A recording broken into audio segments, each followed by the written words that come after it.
अरे यार, कैसे करेंगे हम इन क्वेश्चंस को। आप यही सोचते हैं ना जब आप इन क्वेश्चन को आप अपनी बुक में देखते हैं, क्योंकि ये क्वेश्चन है तो बहुत ज़्यादा आसान, लेकिन जब ये क्वेश्चन बुक में लिखे होते हैं तो कुछ भी समझ में नहीं आता कि आखिर हम इन क्वेश्चंस को किस प्रकार सॉल्व करें। इस क्लास के माध्यम से आज हम आपको इन 5 क्वेश्चंस को इस तरीके से हल करना सिखाएंगे कि आप इन क्वेश्चंस को दोबारा कभी भूल नहीं पाएंगे।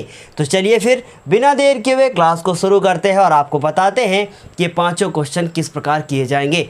लेकिन उससे पहले सबसे इम्पॉर्टेंट बात कि ये 5 क्वेश्चन लगातार पिछले 5 सालों से हर वर्ष पूछे जा रहे हैं। आप किसी भी ईयर का पेपर उठा के देख लीजिए, ये 5 क्वेश्चन मैंने जो लिखे हैं ये 5 के 5 क्वेश्चन मोस्ट इम्पॉर्टेंट है। ऊपर से लेकर 1 से लेकर 4 तक के चारों क्वेश्चन हर साल आपके एग्ज़ाम में पूछे जाते हैं, क्योंकि ये क्वेश्चन बार बार आते हैं, कुछ भी चेंज नहीं होता है। फर्स्ट क्वेश्चन तो ऐसा आता है कि आपको हर वर्ष के पेपर में पहला क्वेश्चन, दूसरा क्वेश्चन 1 नंबर, 2 नंबर, 4 नंबर, यहाँ तक कि ये क्वेश्चन आपको 6-6 नंबर, 7-7 नंबर वाले क्वेश्चंस में भी हेल्प करेंगे।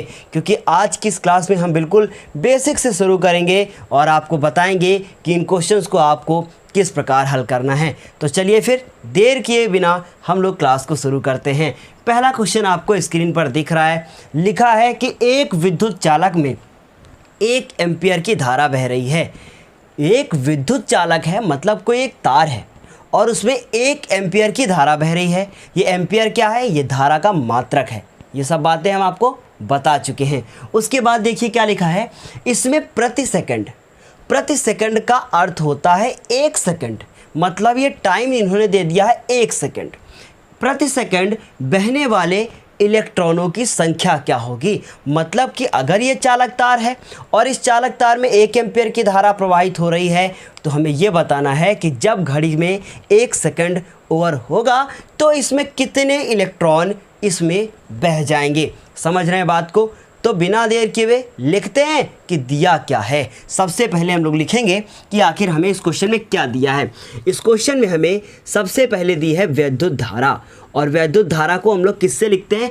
स्मॉल आई से डिनोट करते हैं। इसका मतलब आई बराबर इन्होंने दे दिया है 1 एम्पियर, तो आई बराबर यहाँ पर हम लोग कितना लिख लेंगे? 1 एम्पियर। और एम्पियर को डिनोट करने के लिए हमने आपको बताया था ए लिख सकते हैं आप शॉर्ट में। उसके बाद कह रहा कि इसमें प्रति सेकंड बहने वाले इलेक्ट्रॉनों की संख्या, मतलब समय दिया है 1 सेकंड। इसका मतलब आप टी बराबर कितना लिखेंगे? यहाँ पर लिखेंगे 1 सेकंड। बहुत ज़्यादा इम्पॉर्टेंट क्वेश्चन है, इसलिए बहुत आराम से इसे हमें देखना है। अब देखिए ज़रा ध्यान से इसे किस प्रकार आप हल करेंगे। इसमें 1.0 एम्पियर लिखा है। 1.0 का अर्थ एक ही होता है। कंफ्यूज करने के लिए आपको एग्ज़ाम में 1.0 लिखा हुआ मिल सकता है, उससे घबराने वाली कोई बात नहीं है। जैसे 2 रुपये का पार्ले जी का बिस्किट लिखा होता 2.00, ऐसा होता है ना कि कुछ भी आप खरीदने जाएं 0.00 मतलब वो पैसे होते हैं। तो यहाँ पर 0 दशमलव के बाद 0 है, उसकी कोई वैल्यू नहीं है, सिर्फ 1 लिखा हुआ है। इतनी बात आपको क्लियर समझ में आ गई। आखिर हमें निकालना क्या है? हमें निकालना है प्रति सेकंड बहने वाले इलेक्ट्रॉनों की संख्या, मतलब एन की वैल्यू निकालनी है, मतलब कितने इलेक्ट्रॉन उसमें बह रही हैं। तो कैसे लिखोगे आप? हम आपको एक फार्मूला बता चुके हैं कि Q बराबर क्या होता है? NE होता है। जहाँ पर ये Q क्या है? जो ये Q है ये एक हमारा आवेश है। इसका मतलब Q की वैल्यू तो मुझे पता नहीं, मुझे N निकालना है। बहुत ध्यान से मेरी बात को सुनिएगा। उसके बाद हम लोग एक और फार्मूला जानते हैं, Q बराबर IT होता है। अगर इन दोनों फार्मूलों को हम देखें, देखिए बहुत ज़्यादा इंपॉर्टेंट क्वेश्चन है। अगर इन दोनों फार्मूलों को देखें तो Q बराबर NE होता है, Q बराबर IT होता है। तो हम लोग कह सकते हैं कि जो NE है वो IT के बराबर होगा। इसका मतलब NE बराबर क्या होगा? IT होगा। देखिए ये क्वेश्चन आपको बहुत सारे तरीक़ों से मिल सकता है, लेकिन जो तरीका अभी हम आपको बताने वाले हैं बहुत अच्छा तरीका है, क्योंकि आप Q निकालोगे फिर वैल्यू को पुट करोगे, क्या करना इतना सब कुछ, बहुत आसानी से हल हो जाएगा। Q बराबर NE और Q बराबर IT। तो NE बराबर क्या आप IT लिख सकते हैं? बिल्कुल लिख सकते हैं। N की वैल्यू N हो गई, मतलब वो इलेक्ट्रॉनों की संख्या हो गई। हमें इलेक्ट्रॉनों की संख्या निकालनी है। E क्या होता है? E जो होता है वो एक इलेक्ट्रॉन पर आवेश होता है। वो आपको याद रखना है कि 1.6 × 10⁻⁻19 होता है। अक्सर ये एग्ज़ाम में पूछ लिया जाता है कि ई क्या है और एक इलेक्ट्रॉन पर आवेश कितना होता है। तो आपको याद रखना है एक इलेक्ट्रॉन पर आवेश 1.6 गुणे 10 की घात माइनस का 19 होता है। इसका मतलब यहाँ पर आप लिखोगे 1.6 गुणे 10 की घात माइनस का 19। उसके बाद आई क्या है, इन्होंने कहा है कि आई बराबर 1 है, 1 एम्पियर, और टी क्या है, टी भी हमारा एक ही है। इतनी बात आपको अच्छे से क्लियर समझ में आ गई होगी। अब देखिए क्या करते हैं, एन की वैल्यू को निकालना है। तो ये एक एकम कितना हुआ, 1 हुआ। ये इधर गुणे में लिखे हैं तो इनको हम ले आए बटे में, तो 1.6 गुणे 10 की घात माइनस का 19 हो गया। क्या इतनी बात आपको समझ में आ गई कि ये किस प्रकार हमने यहाँ पर लिख दिया। छोटा दिख रहा है, क्या दिख रहा होगा प्रॉपर आपको, है ना। तो देखिए क्या करते हैं, अब n हो गया। अब हम लोग करते हैं कि ये दशमलव हटाते हैं और एक जीरो ऊपर बढ़ा लेते हैं। तो इस प्रकार ऊपर कितना हो गया, ऊपर हो गया 10, नीचे कितना हो गया 16। इतनी बात क्लियर। अब ये 10 की घात 19 ऊपर लेकर जाइए, तो जैसे ही आप 10 की घात 19 ऊपर लेकर जाएंगे ये हो जाएंगे हमारे प्लस के। मतलब जब पावर नीचे से ऊपर ले जाते हैं हम लोग तो पावर का जो चिन्ह है वो बदल जाता है, माइनस है तो प्लस हो जाएगा। क्लियर इतनी बात। उसके बाद देखो अब हम लोग क्या करते हैं, हम लोग इसको लिखते हैं यहाँ पर 10 और इस 10 की घात 19 को हम लोग कर दें 10 की घात 18। ऐसा क्यों कर रहे हैं, क्योंकि नीचे वाली संख्या बड़ी है, फिर भाग करेंगे तो टफ हो जाएगा। फिर मतलब 10 की घात इसको हम लोग क्या कर देते हैं, 10 की घात 18 कर देते हैं और यहाँ 10 की घात 1 फिर से 19 हो जाएगा। मतलब ये क्या कर दिया, 19 को तोड़ दिया, 10 गुणे 10 की घात 18। क्लियर है इतनी बात। उसके बाद देखो ये क्या कर दिया मैंने 16।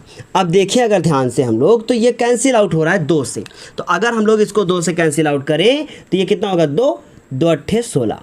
इसको करेंगे 2 पंचे 10, फिर इसको 2 से करिए 2 4 को 8 और इसको करेंगे तो 5। इसका मतलब n बराबर हमारा कितना हो गया, 5 को 5 से गुणा किया तो 25 और नीचे कितना लिखा हुआ है 4 और गुणे 10 की घात कितना हो गया, 10 की घात 18। क्या इतनी बात आपको अच्छे से समझ में आ गई। उसके बाद देखिए ये हम लोग लिख देते हैं 25 और नीचे लिखा है 4, तो यहाँ लिखते हैं 25 और इसको करते हैं 4 से भाग, तो 4 छंग कितना 24, कितना हुआ 1 बचा। क्लियर इतनी बात, 1 बचा। देखिए यहाँ पर हमने तोड़ा क्यों था, ताकि ऊपर ना बड़ी संख्या बन जाए और नीचे छोटी संख्या, तो भाग करेंगे तो अच्छा सा आंसर आएगा, मानक रूप में होगा। उसके बाद देखिए 4 लिखा मैंने, 4 छंग 24, फिर देखिए दशमलव लगाया, जीरो बढ़ाया, 4 दूने कितना हो गया 8 हो गया। क्या ये दशमलव के एक अंक तक काफ़ी है, बिल्कुल काफ़ी है। लेकिन अगर हम लोग एक जीरो और बढ़ा लें तो 4 पंचे 20 हो जाएगा। इसका मतलब अब ये पूरी तरीके से ख़त्म हो जाएगा। समझ में आ रही बात। शांत अशांत संख्याओं का आपने पढ़ा होगा मैथ्स में, फर्स्ट चैप्टर नहीं पढ़ा है तो आगे चलकर अभी पढ़ाएंगे हम।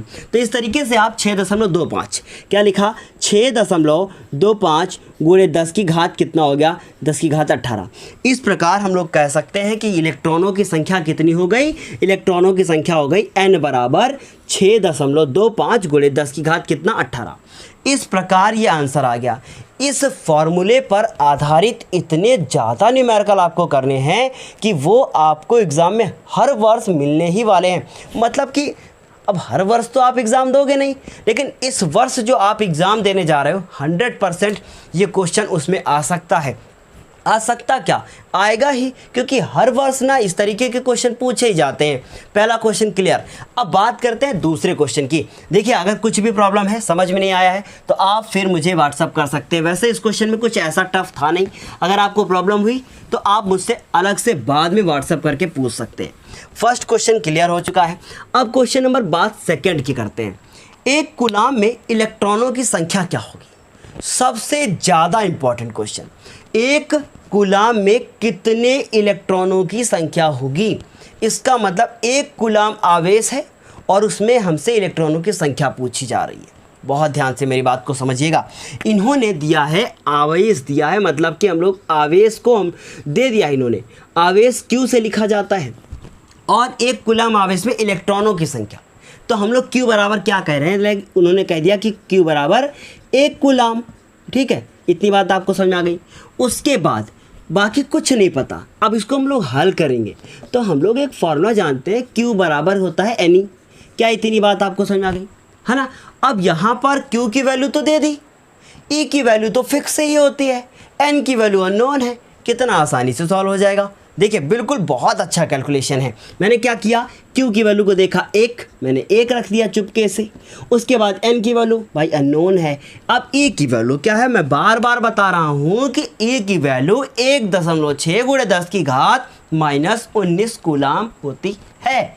इसका मतलब आप यहाँ पर लिखोगे 1.6 × 10 की घात -19।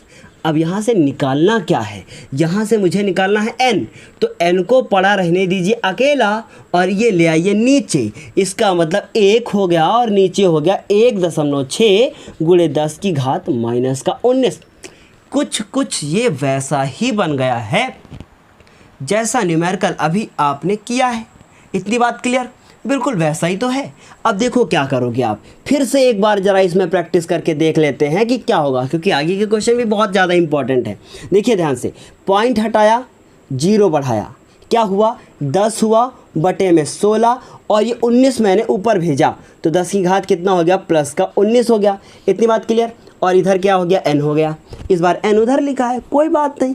अब देखो ये 10 लिखा मैंने, फिर ये 10 की घात 19 है, तो 19 को हमने लिखा 10 × 10 की घात 18। इसका मतलब फिर से इसको कर दो, 19 हो जाएगा। बटे में क्या लिखा है, बटे में लिखा है 16 लिखा, 2 से काटो, 2 पंची 10, 2 अट्ठे 16, फिर 2 से काटो 4, 2 पंची 10। अब इधर क्या है n, मतलब 25 बटे में 4 और × 10 की घात कितना 18 और बराबर कितना हो गया बताइए n। इसका मतलब जब आप इसको भाग दोगे, अभी मैंने दिया था, तो 6.25 × 10 की घात कितना आ गया 18। इसका भी उत्तर उतना ही आया जितना उत्तर पहले वाले का आया था। ये क्वेश्चन ना, ये आंसर ही इतना ज़्यादा इम्पॉर्टेंट है कि अगर ये आंसर आपको कहीं दिख जाए बहुविकल्पी क्वेश्चन में, तो याद कर लीजिएगा। अगर आपके पास टाइम ना हो तो सॉल्व करने की ज़रूरत नहीं है, ये आंसर याद कर लो। लगभग 50% इस तरीके के क्वेश्चंस का आंसर यही होता है, याद कर लो आप इसको। लेकिन जब समय ना हो तब, नहीं तो आप सॉल्व ही करना ना, हर जगह थोड़ी हो सकता है ऐसा। मैंने 50% कहा है, अगर मैंने 99% भी कह दिया ना तो मतलब 1% डाउट है, और जहाँ पे डाउट है वहाँ पे आपको सॉल्व करना ज़रूरी है आपका। तो अगर आपके पास समय ना हो तो आप कर सकते हो टिक, ऐसे मतलब तुक्का मार सकते हो। समझ में आ रही बात। जब आपके पास समय की क्या हो, कमी हो, या फिर आपसे कहीं गलती हो रही है बार बार। तो अब ये क्वेश्चन नंबर 2 तो हो गया अच्छे से क्लियर। अब बात करें क्वेश्चन नंबर 3 की। क्वेश्चन नंबर 3 क्या है, एक बार पढ़ लेते हैं। लिखा है कि किसी बल्ब के तंतु से, अब तंतु क्या होता है, आपने सूर्य बल्ब देखा ना, उसमें एक जो है क्या लगा होता है, वायर लगा होता है अंदर से। मेरे पास यहाँ प्रेजेंट टाइम में अगल बगल होता ना तो मैं बिल्कुल ऐसा खींच के ऐसा दिखा देता, लेकिन है नहीं। क्या करें कि वो आपने देखा होगा कि एक तंतु लगा होता है, मतलब वो एक रिंग जैसी बनी होती है, वो होती है टंगस्टन धातु की। आगे पढ़ने वाले हो अभी आप नेक्स्ट चैप्टर में, वो टंगस्टन धातु की बनी होती है, उससे कहते हैं बल्ब का तंतु। टंगस्टन जिसका गलनांक लिख लीजिएगा रेड लाइन के ऊपर, इसीलिए रेड लाइन बनाई जाती है कॉपी में, कि जिसका गलनांक 2100 मतलब 2100 डिग्री सेल्सियस होता है। इतना ज़्यादा ताप होता है, समझ लीजिए आप, कि मतलब इतने ज़्यादा ताप को वो सहन करने की क्षमता रखता है। यही रीज़न है कि बल्ब में वो तंतु लगाया जाता है। याद रख लीजिएगा इस बात को, इम्पॉर्टेंट जानकारी है, बीच बीच में देते रहेंगे। अब दलो देखो जरा, लिखा है किसी बल्ब के तंतु से 0.5 एम्पियर की विद्युत धारा 10 मिनट तक प्रवाहित होने पर उत्पन्न आवेश की गणना कीजिए। 10 मिनट, बस मिनट की वजह से ये क्वेश्चन टफ हो गया है, लेकिन इसको कैसे हम आसान बनाएंगे, ध्यान से देखना।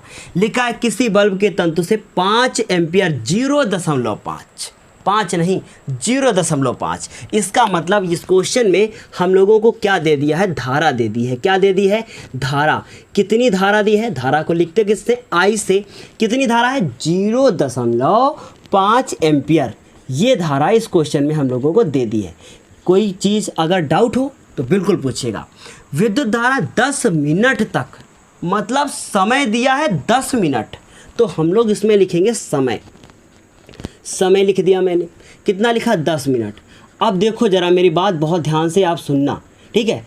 आप फॉर्मूला लगाओगे Q बराबर IT, क्योंकि आपको निकालना है आवेश की गणना करनी है, मतलब Q बराबर IT लगाओगे आप। ये T हो गया, ये I हो गया, Q बराबर IT फॉर्मूला आपने पढ़ा है। इसका मतलब ये है कि इसका जो Q का मात्रक कूलाम होता है ना, वो एम्पियर सेकंड भी होता है। इतनी बात समझ आ गई। अब Q बराबर IT आपने फॉर्मूला लगाया। अब Q बराबर जब IT आप फॉर्मूला लगाओगे तो उसमें जो समय होता है ना, वो सेकंड में होता है, और यहाँ क्या दिया, मिनट में। मतलब आपको इस क्वेश्चन में जो मिनट दिया है इसे चेंज करना पड़ेगा सेकंड में, और सेकंड में चेंज करने के लिए आपको पता है कि घड़ी की सुई जब ऐसे एक राउंड पूरा करती है तो 60 बार 60 बार टिक टिक टिक टिक होती है। इसका मतलब 1 मिनट में 60 सेकंड होते हैं, तो 10 मिनट में 600 हो जाएंगे। इतनी बात समझ आ गई। इसका मतलब आप इसको 10 लिखोगे और इसको 60 से करोगे गुणा, इसका मतलब आपका ये हो जाएगा, आपका टोटल सेकंड हो गया 600 सेकंड। याद रखना, आपको इस तरीके के क्वेश्चंस में क्या करना होता है, वैल्यू को सेकंड में, मतलब MKS सिस्टम में ही आपको न्यूमेरिकल सॉल्व करना है, मतलब मीटर किलोग्राम सेकंड में। याद रखिएगा इस बात को, ये आपका सेकंड में सॉल्व होगा। ठीक है, इतनी बात क्लियर। अब देखो कैसे इसको हल करोगे। हम लोगों को क्या निकालना है, आवेश। हम लोगों ने एक फार्मूला पढ़ा है कि आवेश बराबर क्या होता है, कि आवेश Q बराबर धारा गुणे समय, मतलब IT। बस वैल्यू पुट कर दो। I की वैल्यू कितनी है, 0.5। T की वैल्यू कितनी है, 600। ठीक, 600 वैल्यू होगी। 0.5 का मतलब होता है आधा, और आधे को 600 से गुणा करोगे तो उत्तर आएगा 300। लेकिन कैसे, जरा देखो जरा ध्यान से। पॉइंट हटाया, 0 बढ़ाया। ठीक, अगर नहीं समझ में आ रहा है तो नेक्स्ट वाली लाइन में करेंगे हम, इस वाली लाइन में हम नहीं करेंगे। क्यों नहीं करेंगे, क्योंकि फिर आप बाद में कभी देखोगे तो समझ में नहीं आएगा। इस वजह से 0.5 गुणे 600। ठीक, पॉइंट हटाया, 2 0 बढ़ाएं कि 1 1, क्योंकि पॉइंट के बाद एक संख्या। अब उसके बाद 5 1 कम 5 और 5 दूनी कितना, 10। इसका मतलब 1/2 गुणे कितना, 600। 2 से इसको काट दो, कितने उत्तर आ गए, 300। इसका मतलब क्या आ गया, ये 300। समस्या इस बात की है कि क्या 300 लिखकर छोड़ दोगे, नहीं। कुछ बच्चों का ये काम होता है कि वो सॉल्व तो कर डालते हैं सब कुछ होके, लास्ट में जल्दबाजी में न्यूमेरिकल करते हैं और उसका मात्रक लिखना भूल जाते हैं। एग्जामिनर क्या करता है, देखता है कि बच्चे ने मात्रक लिखा है कि नहीं, और मात्रक लिखना बहुत ज़्यादा ज़रूरी है। ये Q बराबर 300, अरे 300 क्या, कूलाम। इसका मतलब इसका मात्रक आपको लिखना पड़ेगा 300 कूलाम। याद रखिएगा, मात्रक बहुत ज़्यादा ज़रूरी है। क्या इतनी बात आपको अच्छे से समझ में आ गई कि ये कैसे न्यूमेरिकल किया। अब क्वेश्चन नंबर 4 की बात करते हैं। 4 नंबर क्वेश्चन में जो दिशा कहा है ना, उसका बहुत बड़ा रोल है। 1 नंबर दिशा पे मिलेगा, और दिशा कौन सी, ग्रह दशा बदल जाए तुम्हारी, मतलब कोई ऐसी दिशा जिससे आपकी ग्रह दशा ही बदल जाए। इतनी मेहनत कर डालो आप कि ऐसे नंबर आपकी एग्ज़ाम में आए कि सारी की सारी ग्रह दशा बदल जाए, दिशा नहीं ग्रह दशा ही बदल जाए। क्या बोले जा रहे हैं सर जी, फालतू की बातें। अरे फालतू की बातें नहीं है, देखो ज़रा ध्यान से सुनते हैं। तीसरा क्वेश्चन हो गया। चौथा क्वेश्चन देखो, आपको चौथा क्वेश्चन दिख रहा है, किसी बिंदु A से B की ओर, A से B कहा है, बहुत बड़ा रोल है इसका।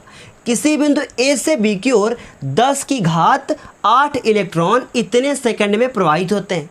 कितनी विद्युत धारा किस दिशा में प्रवाहित होगी। मतलब पहले तो हमें यह ज्ञात करना है कि कितनी धारा बहेगी और किस दिशा में बहेगी। हमने आपको पहले बताया है कि जो विद्युत धारा होती है वो हमेशा इलेक्ट्रॉन के दिशा के विपरीत दिशा में बहती है। मतलब अगर इलेक्ट्रॉन इधर से इधर जा रहा है तो धारा की दिशा इधर से इधर होगी। मैंने बताया था इलेक्ट्रॉन उसको चीरते फाड़ते जाते हैं और धारा उधर से चीरती फाड़ती आती है। ये बात हम आपको पहले भी बता चुके हैं कि इलेक्ट्रॉन के बहने की दिशा सदैव धारा के बहने की दिशा के विपरीत होगी, या ये कह सकते हैं कि धारा के बहने की दिशा सदैव इलेक्ट्रॉन के बहने की दिशा के क्या होगी, विपरीत होगी। क्लियर इतनी बात। तो डायरेक्शन तो पता हो गई कि A से B की ओर अगर इलेक्ट्रॉन जा रहे हैं तो B से A की ओर धारा जाएगी। क्लियर बात था, समझ में आई बात। आप देखो जरा ध्यान से कैसे न्यूमेरिकल को सॉल्व करोगे। A से B की ओर 10 की घात 8 इलेक्ट्रॉन, मतलब ये इलेक्ट्रॉनों की संख्या है 10 की घात 8। अब 10 की घात 8 मतलब 1 लिखो और 8 बार 0 लगाओ। अब गिनो लाख करोड़ क्या होता है पता नहीं, 10 करोड़ होगा। उसके बाद देखो क्या लिखेंगे, A से B की ओर 10 की घात 8 इलेक्ट्रॉन 10 की घात -4 सेकंड में। अब कुछ बच्चे दिमाग लगा रहे होंगे कि सर जी ने 10 की घात 8 जो बोला है वो 10 हमारा 10 करोड़ है या नहीं है। भैया उसमें दिमाग ना लगाइए, यहाँ पे सॉल्व कीजिए, 10 करोड़ ही होगा, है ना। तो मतलब 10 की घात 8 इलेक्ट्रॉन। अब ये 10 की घात 8 इलेक्ट्रॉन जो है ये है क्या, ये इलेक्ट्रॉनों की संख्या है। इसका मतलब हम लोग यहाँ लिखेंगे इलेक्ट्रॉनों की संख्या। क्लियर है इतनी बात कि इलेक्ट्रॉनों की संख्या क्या होगी, n बराबर 10 की घात 8 और संख्या का कोई भी मात्रक नहीं होता है। अब आगे पढ़ो क्या है, 10 की घात 4 सेकंड। इसका मतलब ये समय इन्होंने दे दिया है। कितना समय लग रहा है, समय लग रहा है 10 की घात -4 सेकंड। ओफो, इतना ज़्यादा कम, मतलब इसका मतलब इतना 1 सेकंड का 10,000 हिस्सा। समझ रहे बात को, 1 सेकंड के 10,000 हिस्से कर दीजिए तब इतने इलेक्ट्रॉन बह जाते हैं उतने कम सेकंड में।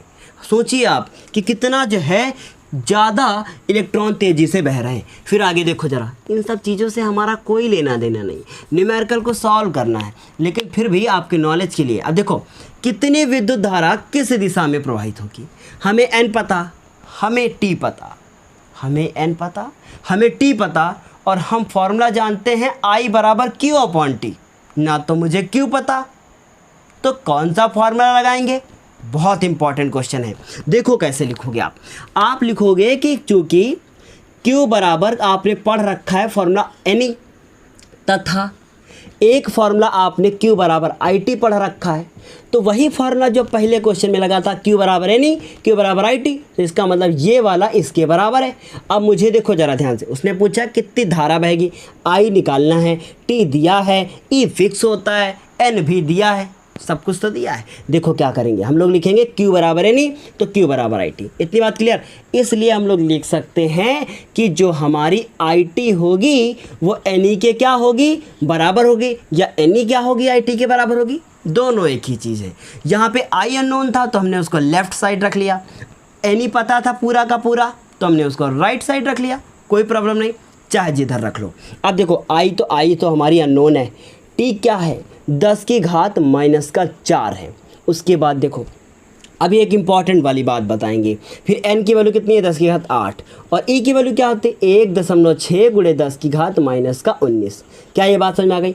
अब बराबर के नीचे बराबर लगाओगे, लेकिन मेरे पास उतना स्पेस नहीं है, इस वजह से हम इसको i लिखते हैं और इधर लिखते हैं 10 की घात 8 गुणे 10 की 1.6 गुणे 10 की घात कितना हो गया, 10 की घात कितना, ये दशमलव है, 10 की घात कितना -19, और ये 10 की घात 4 गुणे में है, तो ये गुणा हो रहा है तो कहाँ आएंगे, बटे में। इसका मतलब 10 की घात -4 हो जाएगा। कितनी बात क्लियर। अब इम्पॉर्टेंट बात यह है कि अभी मैंने बताया था कि ऊपर नीचे ले जाएंगे तो चिन्ह बदलेगा। भैया ये हम लोग इसको गुणा कर रहे हैं और गुणा करने के लिए वो नीचे आएगा तो चिन्ह नहीं बदलेगा। समझ में आ रही बात। अब देखो ज़रा ध्यान से, अब इसको लिखते हैं 1.6, तो हमने 1.6 लिखा। ध्यान से देखना क्या कर रहे हैं, 10 की घात -19, आपको पता है गुणा में घातें जुड़ जाती है, -19 + 8 हो गया। ये -4 जो यहाँ लिखा है ना, इसको ऊपर लेकर जाओ तो कैसा हो जाएगा, +4। क्या ये बात समझ में आ गई। अब नीचे कुछ बचा ही नहीं, इसका मतलब हो गया 1.6 गुणे। अब देखो ज़रा ध्यान से, हम लोग क्या करेंगे, 19 में से 8 घटा दो, कितने बचेंगे, -11। उसके बाद -11 में 4 फिर घटा दो। क्यों घटा रहे हो भाई, देखो ज़रा ध्यान से, -19 + 8 + 4, 19 में 8 घटाया -11 + 4, तो अब देखो ज़रा 19 में इतना घटाया, अब इसमें कितना बचेगा, -7। ना पता हो तो बगल में लिख लेना इसको। इसका मतलब 10 की घात कितना बचा, -7। अब रही बात कि क्या इसको यहाँ से छोड़ दोगे, नहीं, अब इसका मात्रक लिखोगे। मात्रक क्या होता है, I का, एम्पियर, क्या नाम था, आंद्रे मेरी एम्पियर, है ना, आपको बता चुके हैं हम। इसका नाम क्या है, आपको इसका मात्रक लिखना है एम्पियर। इस प्रकार हमने चौथा क्वेश्चन भी सॉल्व कर दिया। समझ में आ रहा है कि नहीं, यहाँ चढ़ रहा है ना।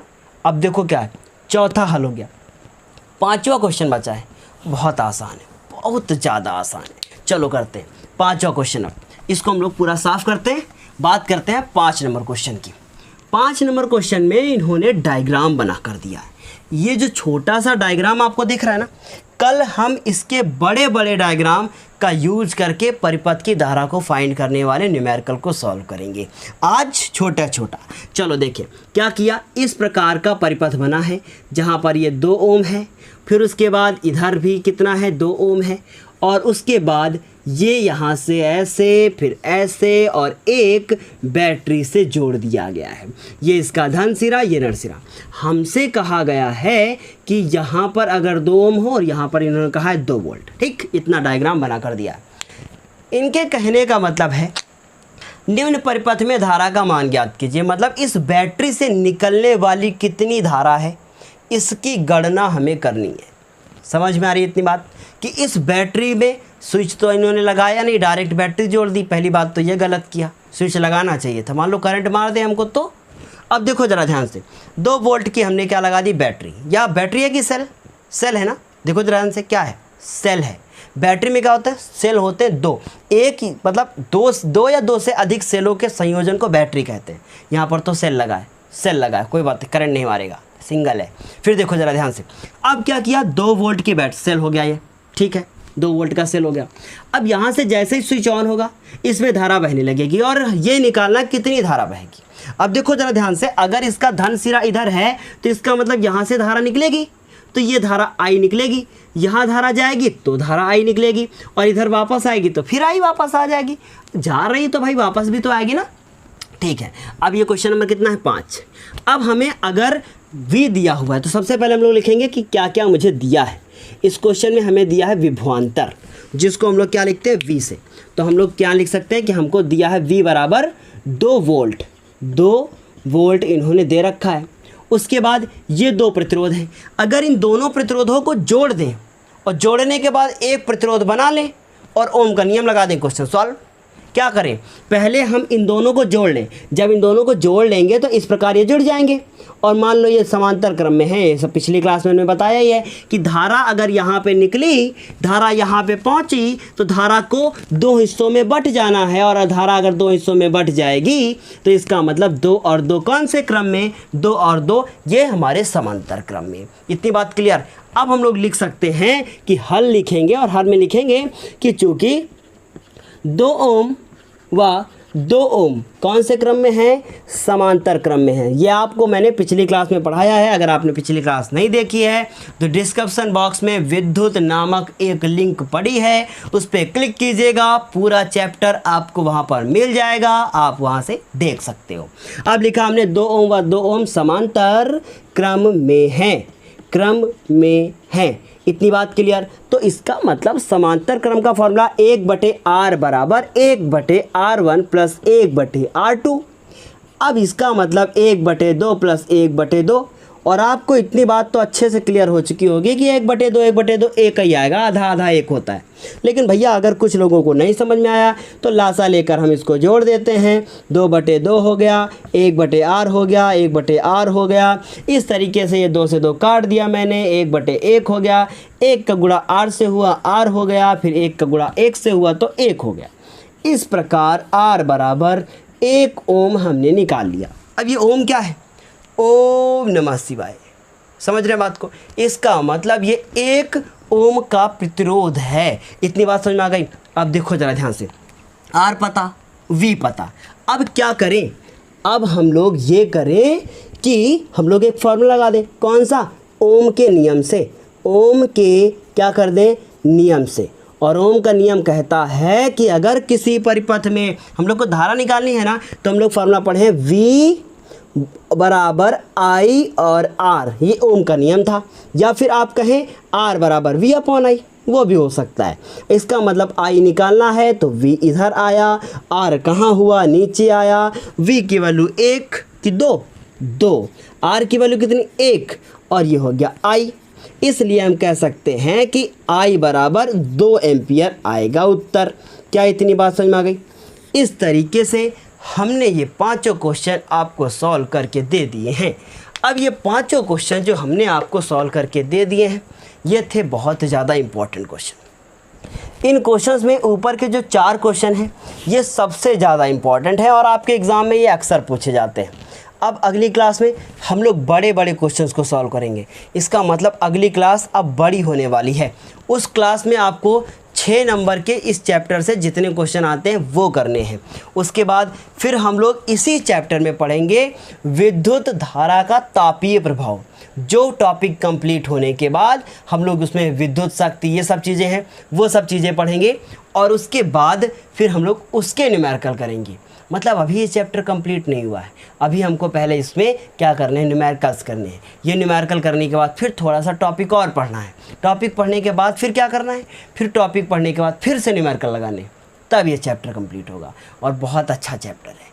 अब चलिए इस क्लास को करते हैं समाप्त। अगली क्लास में फिर मिलते हैं एक नए वीडियो के साथ। और हाँ, वीडियो को अगर आपने अभी तक लाइक नहीं किया है तो वीडियो को लाइक कीजिएगा, चैनल पे नए हैं तो चैनल को सब्सक्राइब कीजिएगा और सबसे इम्पॉर्टेंट बात कि जहाँ तक हो सके आप हमारे चैनल को शेयर भी कीजिए। दूसरे आप अपने दोस्तों के साथ या किसी भी पर्सन के साथ आप इसको शेयर ज़रूर करें।